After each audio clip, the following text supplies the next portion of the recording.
This is FM 90.1 KZFR in Chico, California, listener-supported community radio for the Sacramento Valley, the foothills, and beyond.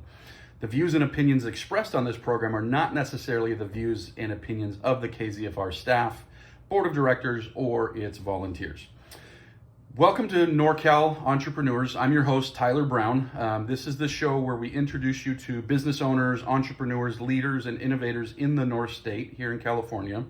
We hear their stories and we learn how their lives fit into the fabric of our community. And today's show is going to be a little bit different. It's going to be a little bit departure. Oftentimes, if you've listened to any of my other episodes, and I hope you are, and if you haven't, go back into the archives and listen to those. But oftentimes, you will find that I interview somebody, right? So I interview a business owner, a business leader here in the North State. I learn about their story, talk about how they fit in, get business lessons from them and things like that. And I love doing that. That's my favorite thing. I love hearing stories. But this is a little bit different. I've done another one of these shows previously, and I think it was pretty popular. So I want to do this again. And basically what it is I'm going to take a topic, a thing that I've been working on in my own business, in my own career, and talk about it, and with the hope that what I'm doing is something that can be a benefit to you. And if you are a business owner or a manager of a business or hoping to open a business or something like that, I think today's topic is going to be a big benefit to you, because I'm going to be talking about how to get clients, not just how to get clients, but how to get a technique, a method for getting clients that is predictable, for the most part. There's no such thing as 100% predictability, of course, but a technique for getting predictable clients in your business month in, month out. I consult with a lot of businesses, and this is one of the, obviously, like everybody knows this, but this is one of the biggest challenges that a lot of businesses have, is how do I get clients? How do I get clients regularly? How do I not have those ups and downs and things like that? So what I want to talk about is workshops, and I want to share a story of something that I did here last week. So this is very recent on my mind.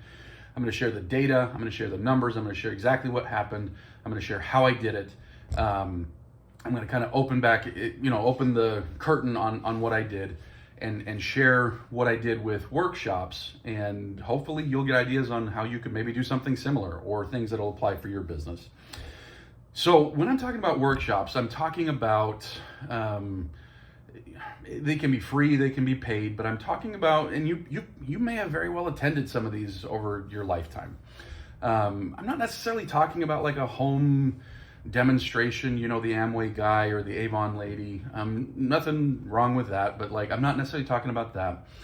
But a lot of you have probably been invited to or attended some sort of workshop, varying degrees. And you'll see, for example, I get served some ads on TikTok quite frequently for some real estate investing workshops that happen in Sacramento and down in the Bay Area and stuff like that. I get those ads all the time. In fact, I've entered my information just to kind of see, what their process is and things like that. And those are pretty clear, right? The whole point is get you in and try to sell you something. There's other workshops out there. You'll see lawyers do these, or accountants do these, or various different professional type industries. And one thing that was popular for a long time, I don't think it's so popular anymore, is dinner seminars. In fact, I'm going to talk about that more later on in the show. But the point being is seminars is a model that has been around for a long time. Some notable ones, Tony Robbins. A lot of people are familiar with Tony Robbins. That's how he got his start in business, is he built a team.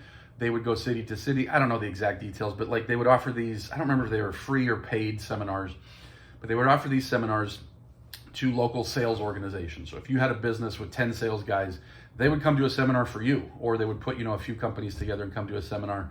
And then afterwards, of course, they would try to sell their products. That's how Tony Robbins got started. Now he's built this massive empire. And this was obviously pre-internet days. And so he wasn't using internet. They were cold calling to get these seminars booked, and they were using radio, and they were using newspapers and stuff like that.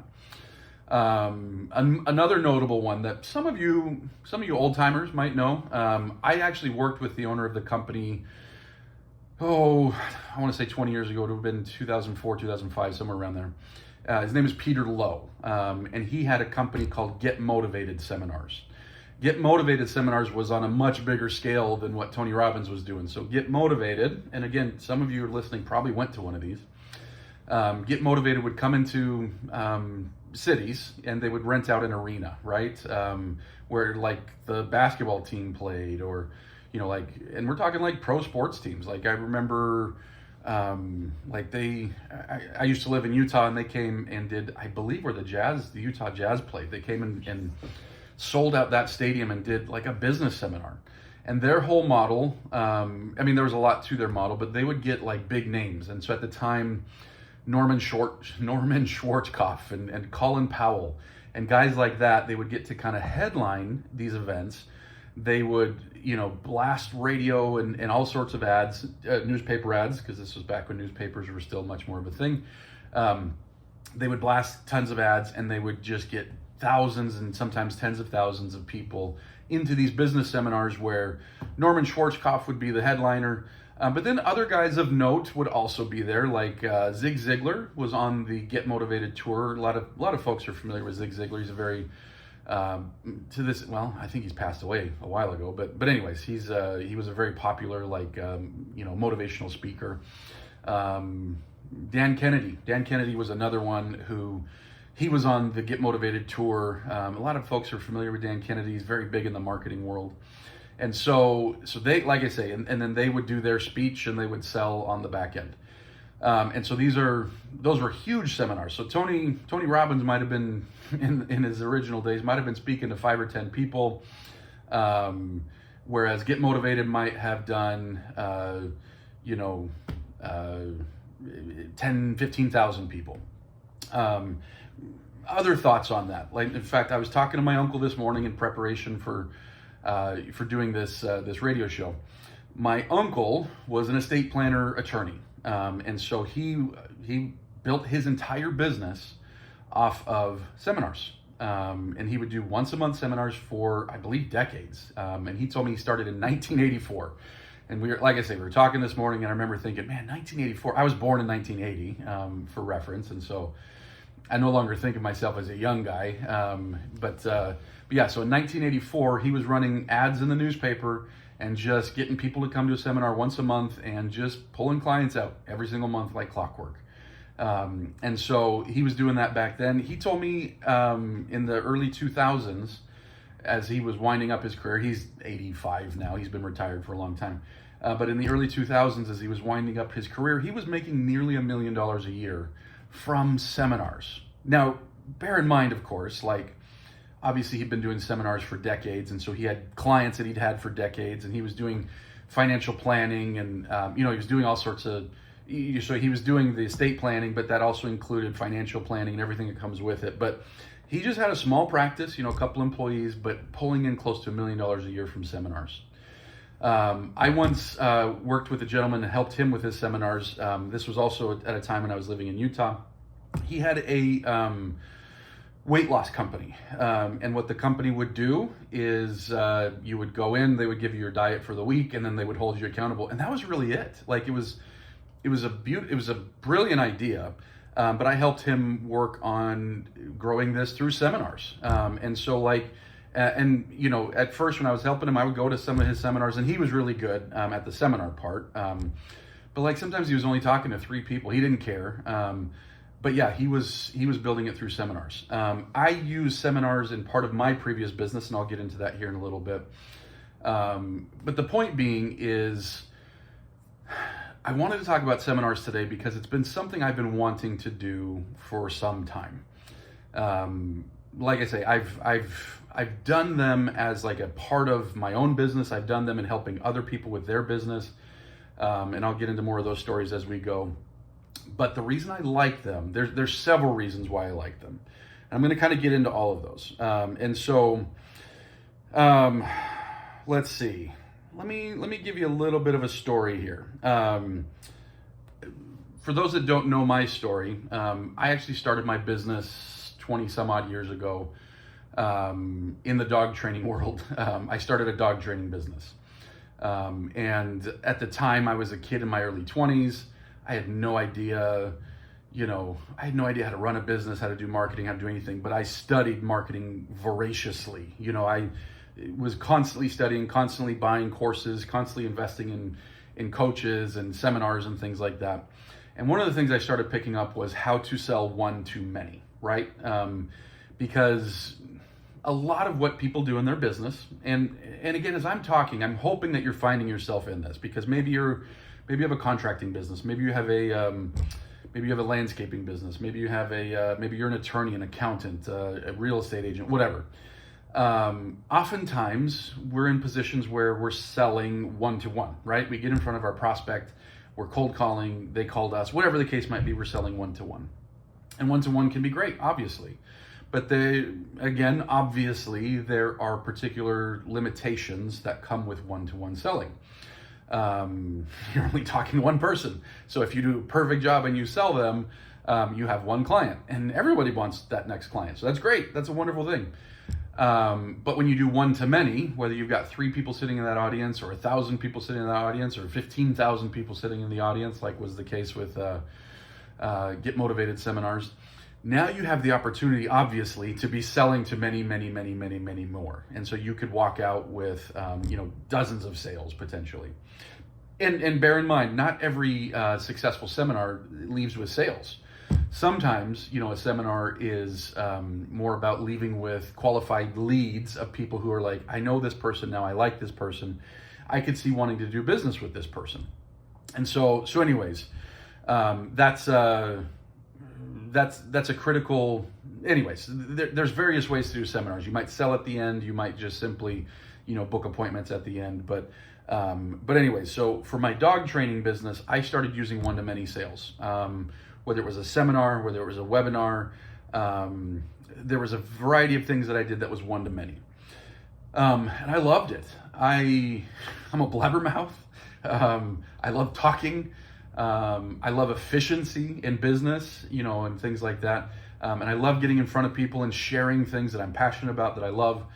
And so as I grew this business, there was times when I used seminars more, there was times when I used the one-to-many less.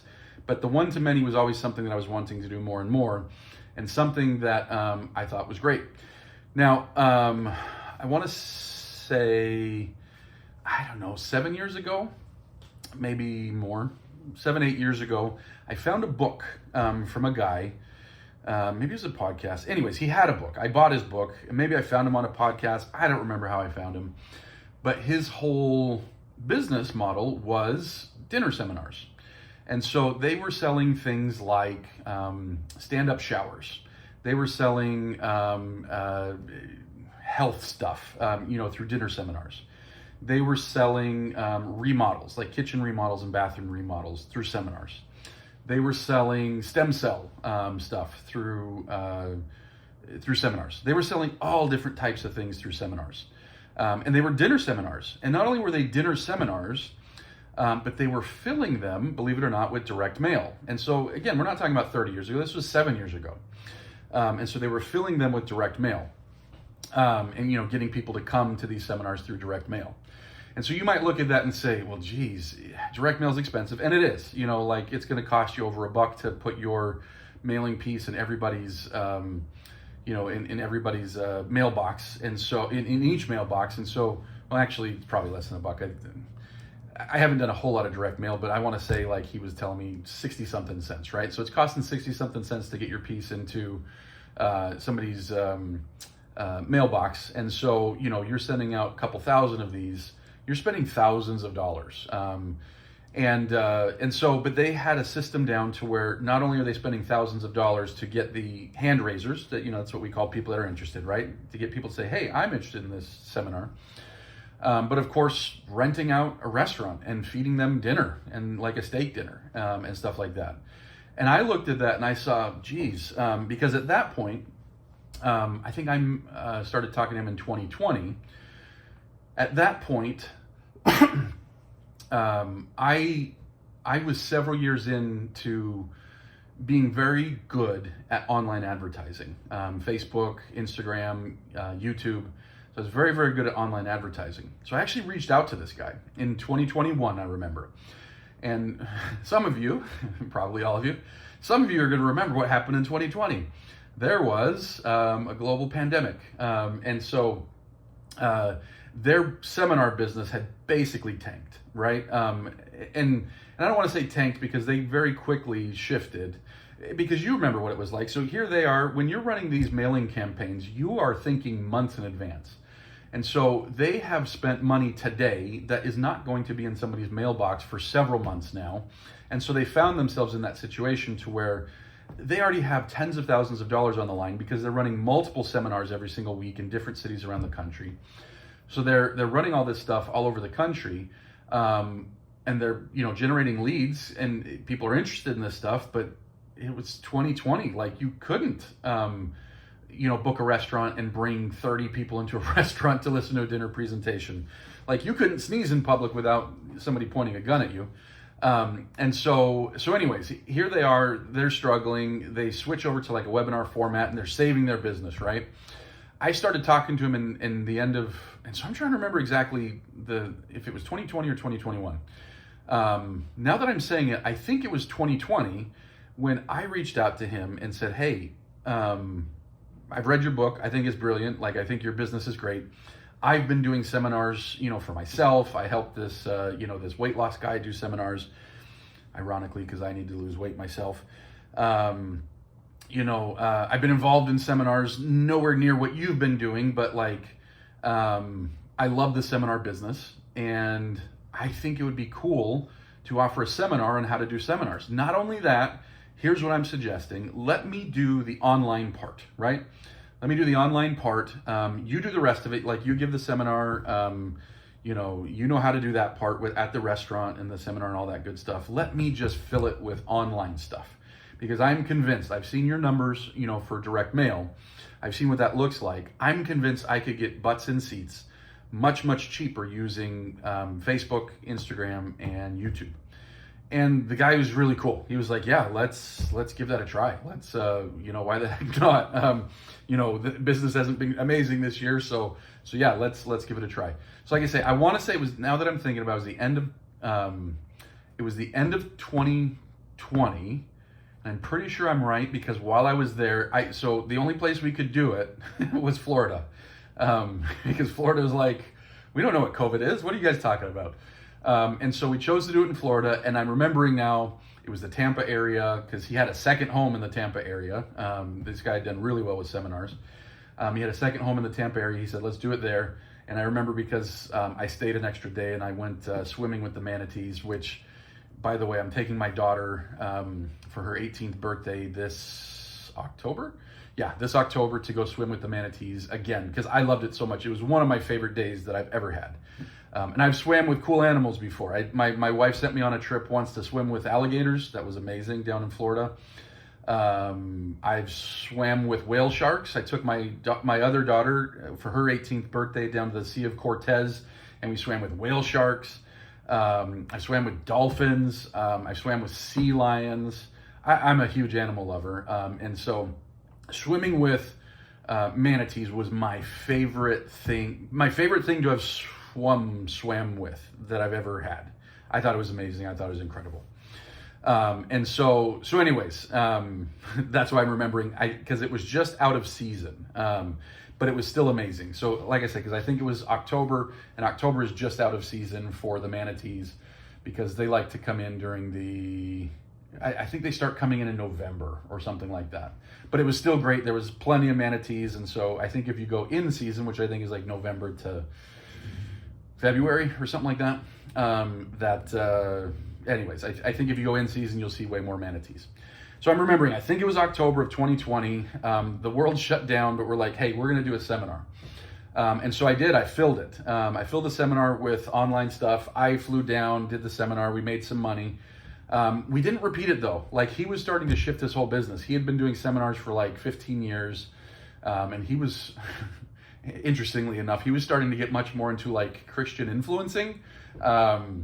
So no opinions there. I'm not saying anything. I'm just saying, like, he was starting to get more into like Christian influencing, business building. Like, hey, let's create this brotherhood of Christian business owners and stuff like that. So he started like moving away from seminars because of COVID and because of just his own personal stuff shifting. So we didn't revisit it. And so since then, I did a couple things in California in like 2022 with that dog training business, but I sold my dog training business in 2024 last year. And so I haven't really done any sort of, and I've just been doing like business consulting since then. But I've been wanting to get back to like, here's an offer that I can bring to people, that it's a offer that I know works, that we've got a system that works, we've got all this stuff that works. And so I did a seminar recently because I wanted a test.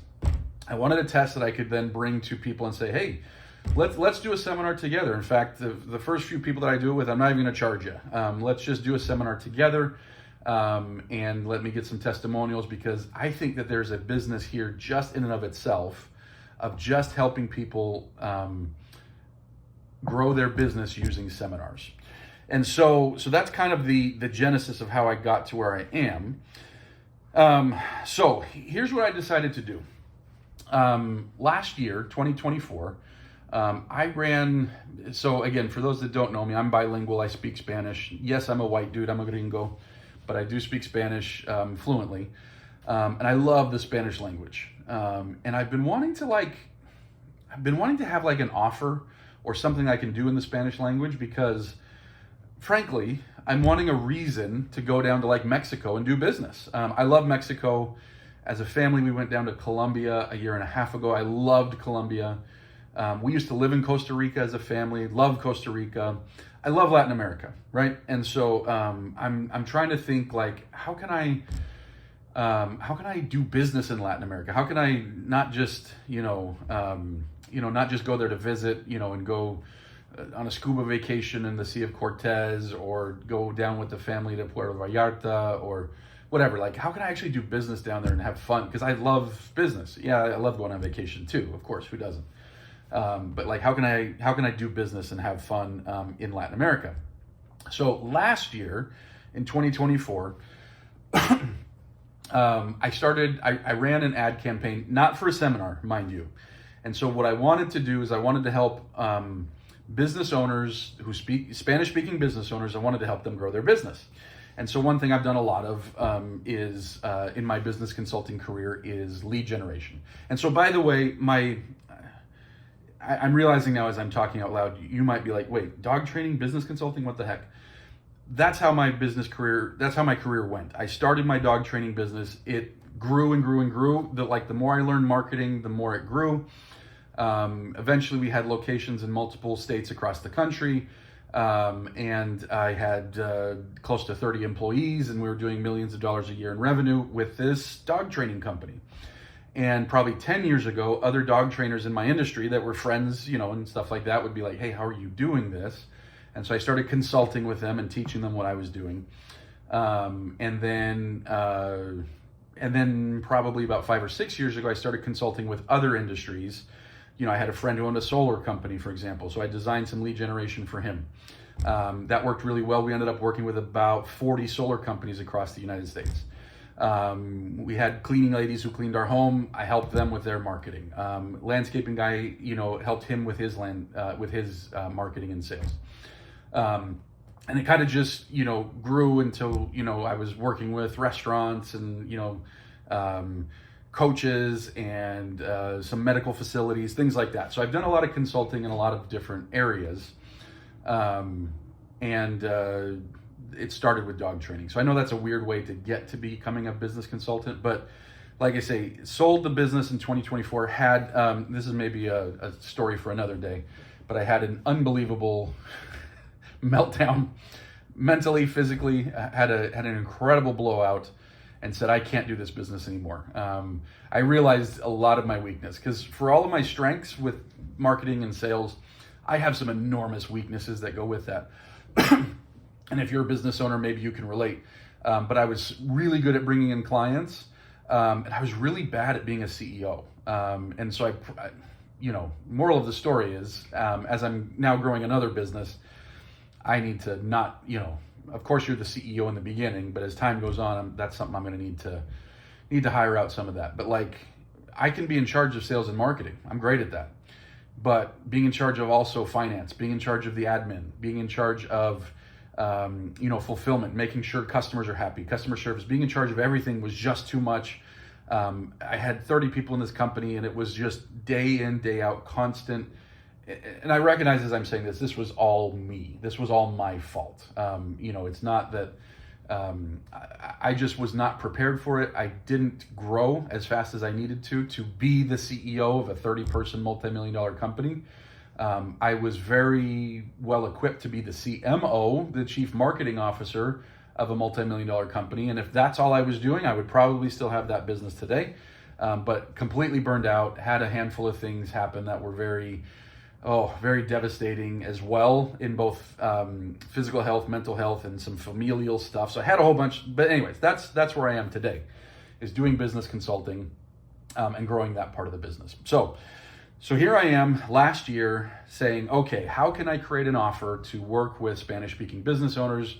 I love the language, I love the culture, and frankly, there's nobody really serving this market very well in the United States, right?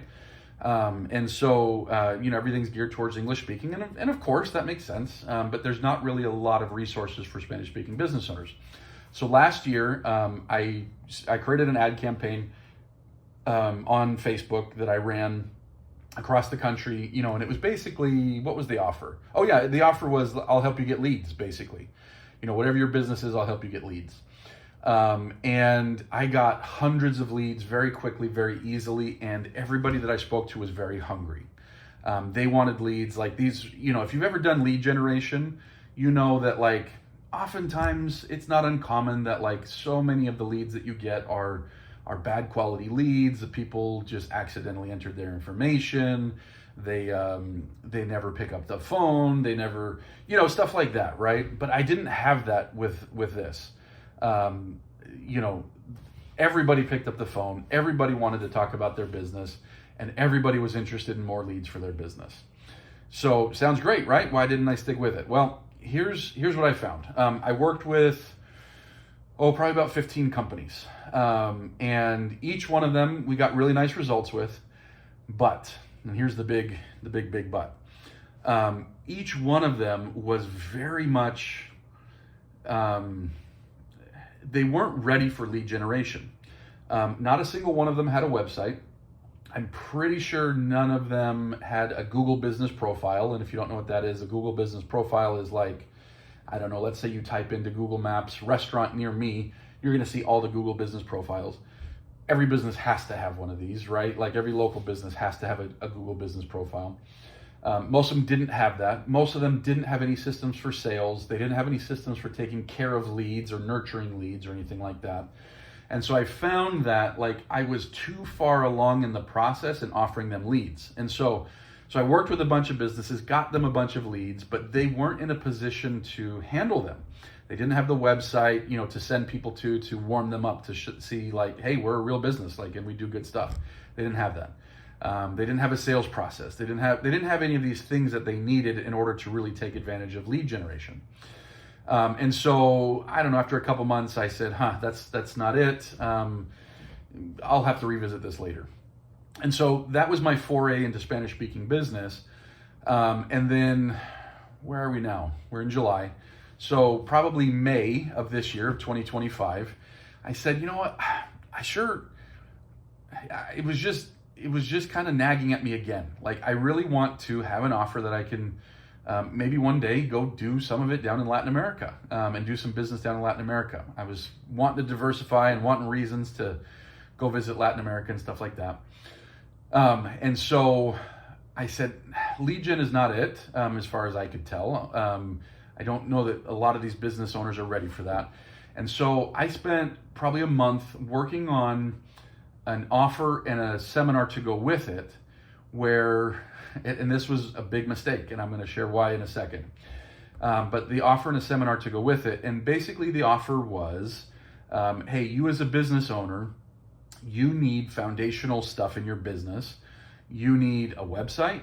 You need attached to that website things like artificial intelligence that can answer emails and text messages, that can even answer the phone for those of you who don't speak great English. that can answer the phone for you and text messages and email, that can book appointments for you, that can, if you're a restaurant, that can take orders for you, and make sales for you and things like that. Like, you need these foundational things. You need a Google business profile, and stuff like that. And so my goal was, so I put together this program, and I was going to load everything onto a tablet, and I was going to call the tablet Luma. Luma was the name of the tablet. And my idea was I was going to do this seminar, and I was going to, excuse me, I was going to do this seminar, and I was going to sell Luma at the end for $2,000 was what I was going to do, a $2,000 product. My hope, my goal for this test is I was going to put in $1,000 of ad spend, and I was hoping to sell $4,000 worth. And if I did, I was going to be thrilled, because that's a 4x return, right? Like, in my mind, I was like, maybe I'll sell 8 of them or whatever, I don't know. But like, I wanted to sell as much as I could, but my hope was like, let me at least sell one so I can make my money back. And then let me, ideally, sell a couple of these so that I can make a little bit of a profit, while I'm kind of delving into this world again. It's been a little bit since I've done seminars. Let me delve into this. So that was the goal. And so now, one reason I like seminars, and I mentioned before why I like them so much, but what tends to happen with seminars is you tend to be able to get cheaper leads than any other lead gen I've found. So I've run a lot of different types of lead gen campaigns, lead generation. So I've run lead generation campaigns with like what you would call a lead magnet, right? Like, hey, enter your information to get a free report, right? So I've done those. I've run what you would call call funnels, which is basically somebody's interested in a thing. We're going to see if we can get them to book a call. So we're not giving them a free thing. We're getting them to book a call. I've done, I've run online traffic to make a sale, right? Like, someone's trying to sell their widget or whatever online. I've done a lot of campaigns to do that. So I've done a lot of different types of, because when you're running online paid traffic, you have to realize that there's got to be a goal for everything that you do, right? And so, is the goal to get a lead? Is the goal to get a call? Is the goal to get a lead and then pre-qualify them? Like, what is our goal, right? So I've done a lot. And in every case, getting a seminar lead is the cheapest lead that I've found. When I'm running traffic on when I'm running traffic on Facebook and Instagram, it's the cheapest lead that I've been able to find. And I believe the reason why is because it has some of the highest perceived value. Now, I don't know this, so I'm telling you my theories here, because I haven't I don't know how you could know unless maybe you do this for a while and really interview people over and over and over. But my belief is, if you're online and you see, an ad to, I don't know, maybe you need some concrete work done on your driveway, and you see an ad for concrete work, and it's like, hey, get a free estimate. There's value there, right? Like, people want a free estimate. Or like I say, when I had the dog training company, and like, hey, click the link and book a free phone call. There's value there. So people will do it, right? Like, there's value. Or, I've run things like for, let's say a real estate agent, like, hey, click the link and get a free report on how to qualify for a home. There's value there. And so, because there's value, you can get leads of people who want the report, they want the phone call, they want the free estimate or whatever, right? They want those things. But the value of a seminar, where I'm going to get up, put on my pants, leave the house, get in the car, drive to the hotel, and listen to a person talk, there's much more perceived value in that. Now, you could maybe get the same thing just watching a video or going to a webinar. Oh, by the way, I've done webinar seminars too. Yeah, that's another one. I've done a lot of webinar, or what's called a VSL funnel, a video sales letter funnel. And out of all of these different types of traffic and all of these different types of ads that I've done, the seminar lead is always the cheapest, which I like. I'm a cheapskate. Now, cheap doesn't always mean good, right? Because just because something's cheap, well, what if they don't really answer, or they don't respond or anything like that? And I'm going to give you the exact numbers that I found when I did this. But I have found that the perceived value is big enough that people do respond better. They respond better now maybe they still don't come, but their interest level is higher in a free seminar or a free workshop than it is in a free call, a free estimate, a webinar, things like that. And so the cost to get the lead, the cost to actually talk to somebody tends to be much smaller with a seminar lead. Not only that, the second part, which I absolutely love, is now you're sitting in front of the person for an hour or 2 hours, depending on how long your seminar is. You're sitting in front of the person for an hour or 2 hours, and they really get to know you, right?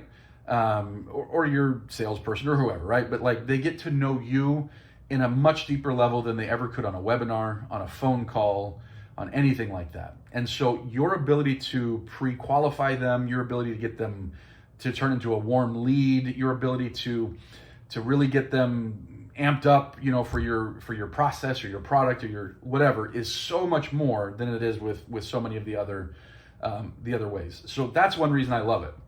Now, obviously, that comes at a trade-off, because if you're running a webinar, there's simple software that can do that. If you're running a call funnel, I just need a telephone. If you're running if you're running a free estimate, I just got to hop in the car and go out to their house and give them a free estimate on the concrete that they need or whatever. So like that's a much lower barrier, whereas it's a much higher barrier when we're talking about renting the hotel room, getting some snacks, getting some drinks, going out there, wondering if anybody's going to show up, that kind of stuff, right? So there's trade-offs, but I love the lower cost, and I love the higher ability to build rapport and build trust and build and build know. Those things are so much better with a seminar than they are with anything else, right?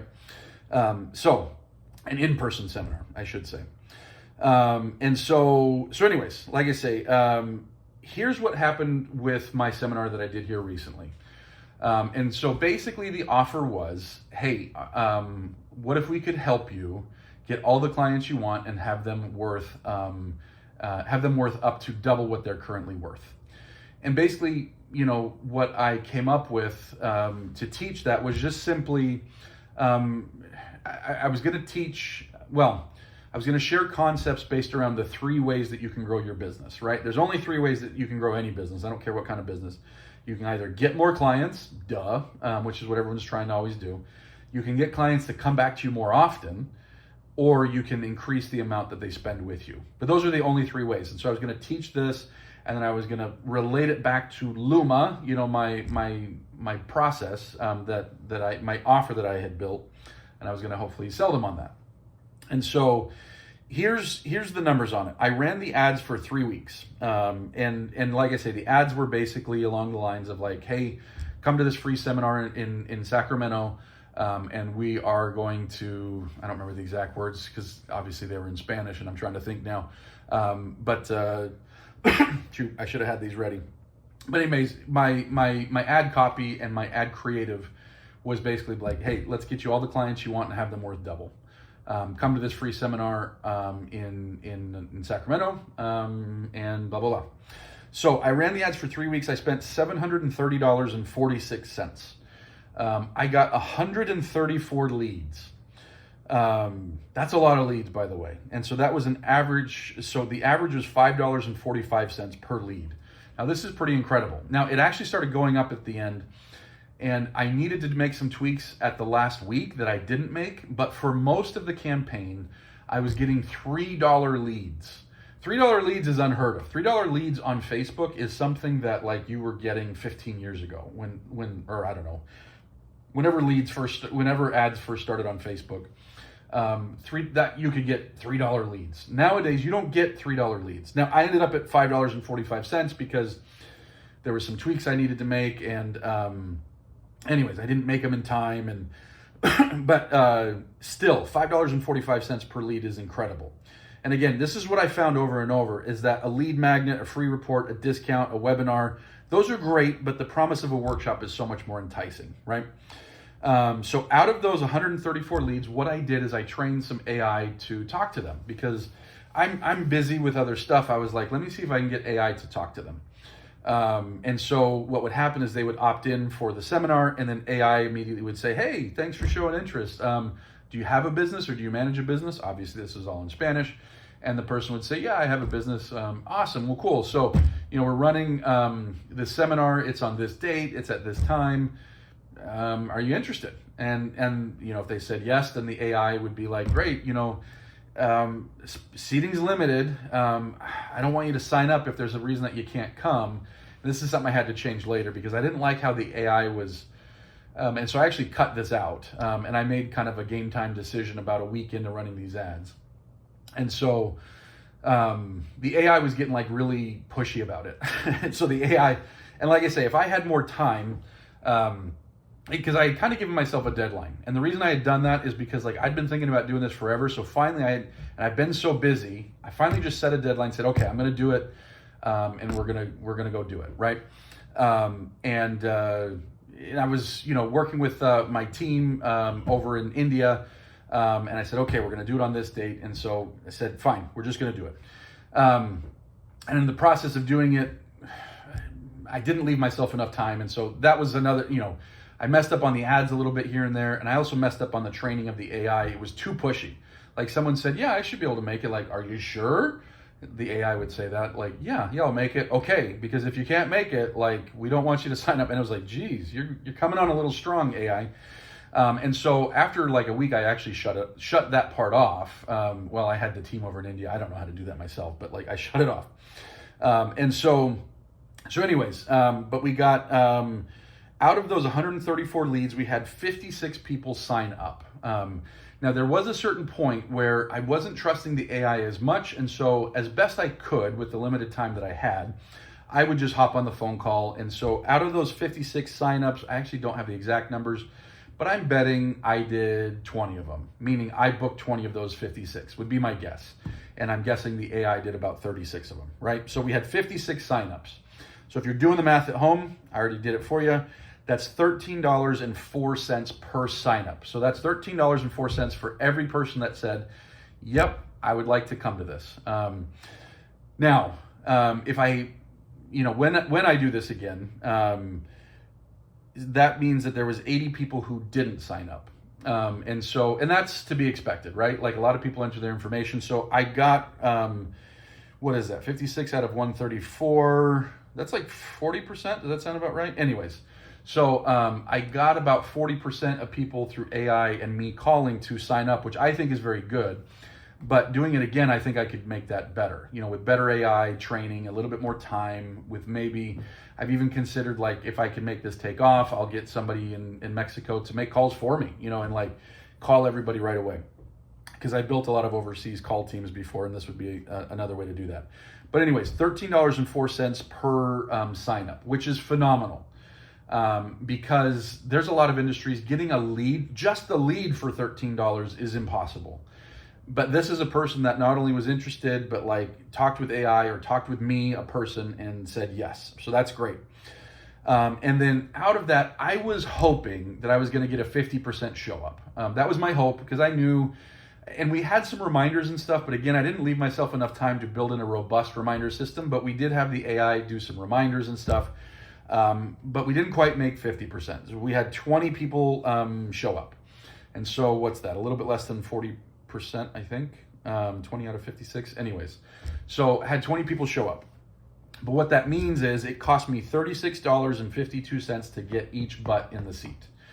And so looking back, there's several things that I could have done better that would have probably made that number $30 or $25. And so I want you to sit there and consider that for a second, because if you've done any sort of lead generation, let's say you're a contractor or you're an accountant or you're a lawyer or whatever, $36, but let's say $30 because I know I could improve that with more. $30 to get somebody willing to come sit in a room with you for an hour to an hour and a half is absolutely phenomenal. Like I say, in so many industries, just getting a lead for $30 is difficult. And so here we were getting butts and seats for $36.52. So anyways, that's pretty phenomenal. But here's one of the areas where I don't know if it was a mistake because it was a learning thing. So maybe it was a mistake, maybe not. But like I say, the sum total, this was a new offer to a new market. My experience had been 1 year previous, talking with, 100 Spanish-speaking business owners and realizing, shoot, these guys don't have websites and they don't have Google business profiles. Let me build an offer for that. Well, wouldn't you know it, as I start talking to these guys, and I'm just doing chit chat before the seminar starts, Every last one of them. Now, when I finally ended up talking to everyone, it was not everyone, it was about 90%.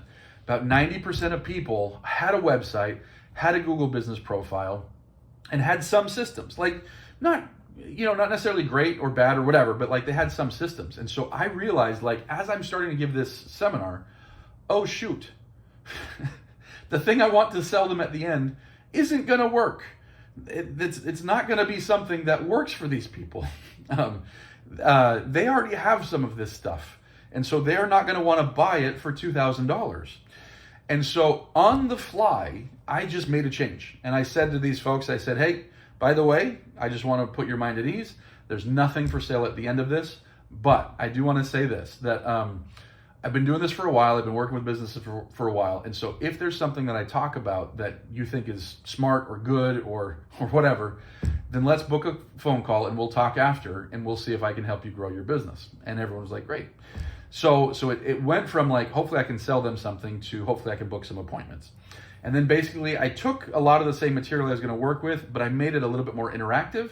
And I just sat there and I taught for an hour and a half to these 20 business owners. And and I invited conversation and feedback and this, that, and the other. And at the end of that, every single one of them was like, this is awesome. Let's book a time. And so this all just barely happened. I'm just now starting to talk to them. The first person I spoke with, we signed a $1,000 contract. And so I have already made my money back. The second person that I spoke with said, yep, let's do this. They haven't paid yet. The third person said, yep, let's do this. I've got invoices out on 2 more people. And then I still have a bunch of people to talk to. And so right now I've already made my money back and then some, and we'll probably earn, like I say, I didn't spend the $1,000 that I was expecting because I was getting so many leads. I actually shut it off earlier than I thought. So like I say, I spent $730.46. And so anyways, out of that $730, I'm hoping I'll get about $4,000 to $5,000 in sales, which I think is phenomenal because this was a test, because this was me having the wrong offer. And so what I'm doing now is I'm getting on the phone with them, hey, and I'm just doing discovery. Like, what do you guys need? What's the challenges you're running in? And then I'm coming up with like, okay, we should do this lead gen for you. Or for you, we need to do this, working on your website. Or with you, we need to do LSA ads, anyways. So we're doing various things with each one of them. But the point being, a really nice, solid return off of a seminar, right? And so, and it didn't take me that much time. I actually put in a ton of time into the seminar and everything and all of that. But like, now that it's there, all I got to do is turn those ads on again, get the AI a little bit better, maybe get somebody to help me with some phone calls. And so it won't take me much time to book this seminar. And then the sales part is minimal too, because I spent an hour and a half with these people, teaching them and getting to know them and getting to know their businesses and joking and having fun. So anyways, I'm calling it a smashing success. Did I sell 8 people on $2,000 and make $16,000 off of a $730 investment? No, that would have been cool. That didn't happen. But I got 20 people in a room at $36 a piece. And now have 20 amazing leads. Everybody said, yep, let's, I scheduled with everybody. And so, like I say, hopefully we'll end up with a good amount of sales from that. So I consider that a big success, considering I don't have a cohesive offer at this point. I'm still testing the market. And considering, and the other reason I know I'm leaving money on the table right now is because I'm now having conversations with these 20 people, right? Which I had 134 leads. So that means there's 114 other people that I have the ability to sell something to. Now, again, I don't have like this cohesive offer. So like, I can't like reach out to them and be like, hey, here's a recording of the seminar. Because I actually was going to record it and then I didn't because I realized, shoot, this isn't going to go the way I thought. So I didn't record it. My plan originally was to record it and then send the recording out to people who didn't show up and say, hey, I recorded it. Do you want to see it? And they would be like, some people would say yes. And then ideally I was going to pick up more $2,000 sales after. So that was my original plan. That didn't happen. I didn't record it because there was no reason to record me. Well, I should have recorded now that I think about it, but I didn't record it because part of me was a little bit embarrassed. Like I was like, shoot, I had my camera and my tripod all set up And then I just didn't hit go on it because I was like, this is not going to be the seminar I was planning on. I should have done it just for posterity's sake, right? But anyways. And so this was a quick and dirty test. I gave myself limited time and said, I'm just going to get it done. Went and did it and made a return on my investment. So I'm thrilled with that. So who can this work for? This can work for any sort of service and product-based business where your average ticket is probably over $1,000. Maybe less if you can get a high take rate, but like this is probably not for a retail shop or a restaurant. I don't know, maybe though, like maybe if you're selling catering or something like that, or maybe like a really specialty retail shop, like maybe you're a climbing store or something like that. So like I could see ways to do it with just about any business, but where this would work really, really well is, it actually doesn't matter B2B or B2C. I've done it with both. But like a business where your average ticket's going to be $1,000 or more, because you're going to have an acquisition cost and you've got to have a fulfillment cost and you've got to have profit, right? And so $1,000 or more is probably where you need to be. And the hook of here's another tip that I have. The hook of the seminar or the workshop needs to be something that they really, really, really want, right? So if you're an accountant, you can't really ask people to show up to learn more about accounting, right? You could, but like if you're like, hey, come to this accounting seminar and learn how to balance your books, like you'll get people, people might be interested in that, but like it's not super compelling. But, and I don't know the accounting industry, but like you could target small business owners who want to knock 25% off their tax bill. Like if you ran a seminar like that after tax season, like, hey, did you just get hammered by taxes? I can help you reduce that bill by up to 40%. I've got a seminar showing the 3 key things that we do. Come to the seminar. Like that could kill it, right? Much more than like, hey, come listen to an accountant. Let's say you're a solar company. No one like if you were to be like, hey, come learn about solar and see if you want it on your house. Like people don't want to show up to a sales presentation, but like, what about if you had a seminar on like 10 easy and cheap ways to save up to 45% off your electric bill without using solar? Like what if that was the hook for your seminar? And then you get people in, you teach them like, hey, you can do this with your windows and you can do this with your, I don't know how to save money on energy, but like you could do this. And by the way, we are a solar company and we've got these rebates right now. Be happy to come give you a free estimate on your house, or something like that. So like you gave them something of huge value, and then there's something extra. So not necessarily a bait and switch to where it's like, aha, gotcha. But it's more like, hey, we delivered on what we said and we happen to do other things. Let's say you're a personal trainer. Again, no one wants to listen to an hour-long presentation about here's how you do push-ups and sit-ups and stuff. But they might be interested to learn something that can get them in shape without sweaty exercise and without calorie counting, and your program is the way that they do it, right? And so what is my point being, one thing I've always taught to my consulting clients is that the vehicle is the thing that they don't care about. So what I mean by that is like your potential client is right now at point A. They want to be at point Z. Z is the thing that they want, right? The thing that gets them from A to Z is the vehicle. And so they don't often care about that much. They care about Z. They care about what they're going to feel like when they get there. They care about what it's going to do for them, how life is going to be better when they get there. And so we don't want to talk about the vehicle too much. We want to talk about the end result. And oh, by the way, when we're done with the seminar, we happen to have a vehicle that gets you there. But like if you're just trying to sell the vehicle, like, hey, come in for personal training sessions. That's the vehicle, right? People don't want personal training sessions for the most part. They want to just feel good and lose weight. Or come in to learn how solar can go on your house. Like they don't want to learn that. They want to learn ways that they can actually put money back in their pocket. Hopefully that's making sense as I'm saying that. But like I say, the better you can make your workshop or your seminar match their end goal, the more likely they are to want to engage with it. Like I say, too often, business owners are trying to sell the steak. And these are like cliches, right? Don't sell the steak, sell the sizzle. But it's real. The steak is the thing that you're selling. The sizzle is the way that they feel. It's the sensation that they have from experiencing your product or your service or the results that you bring them. And that's the whole point of the seminar. So like I say, where do I go from here? I actually don't know right now. Like I said, this is so brand new. This was literally last week. I'm just starting to work through the leads. I don't know that I'm going to do the exact same seminar again.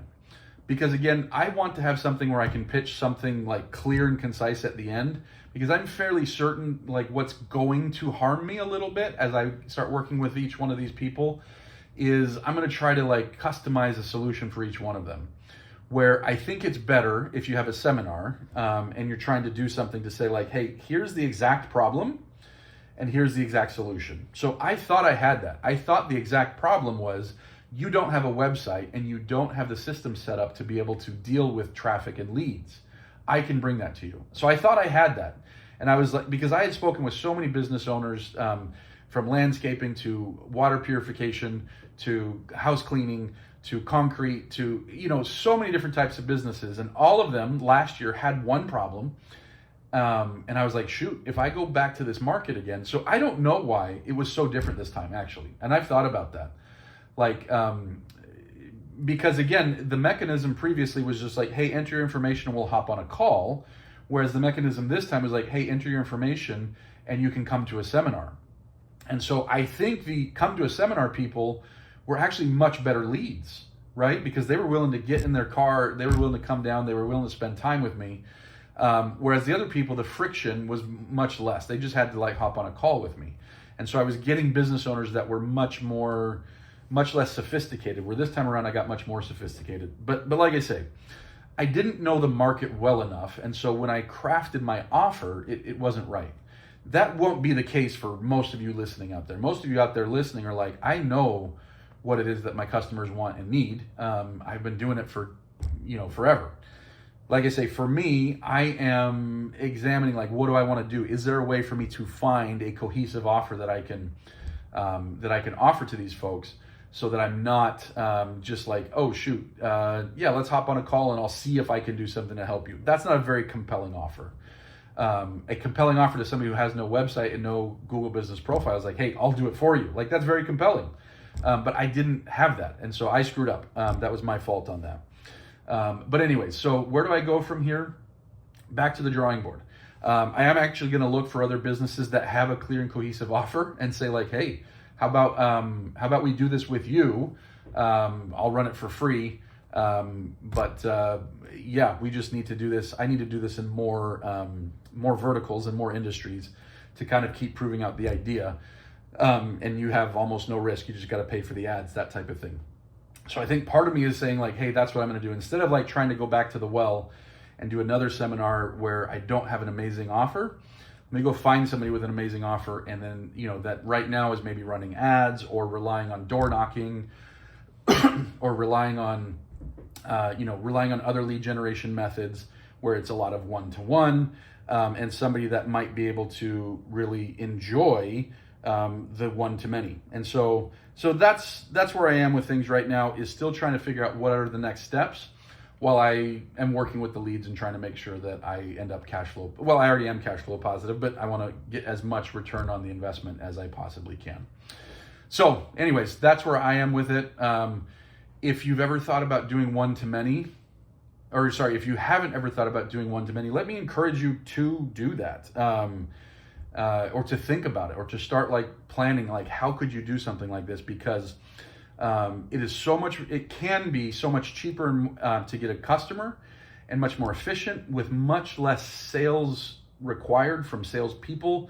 Because by the time you're actually, talking with these people, you spend so much time with them. There's a rule in marketing that the more time you can spend with your prospect, the easier it becomes to sell them. You guys know, like if you're ever trying to sell something and they're like, I got 2 minutes, give me your, like that's really hard. But like if you've got an hour, 2 hours that you're spending with somebody and then it's like, hey, let me make you an offer, man, that is so much easier. Whether it's an offer to buy something or it's an offer to like set an appointment to talk about it more, so much easier. So like I say, if you've never thought about this, maybe give it a think and hopefully it's something that can work for you. So this has been NorCal Entrepreneurs. I'm your host, Tyler Brown. Alternative Radio is made possible by the generous contributions of KZFR supporters and by Friends of the Arts, your state local partner with the California Arts Council. Since 2001, Friends of the Arts has been creating economic opportunity by producing and supporting events and publishing bi-monthly arts and culture newsletters. To stay in the know or to have your event listed, visit friendsoftheart.com. This has been NorCal Entrepreneurs. Until next month, we'll talk to you again soon.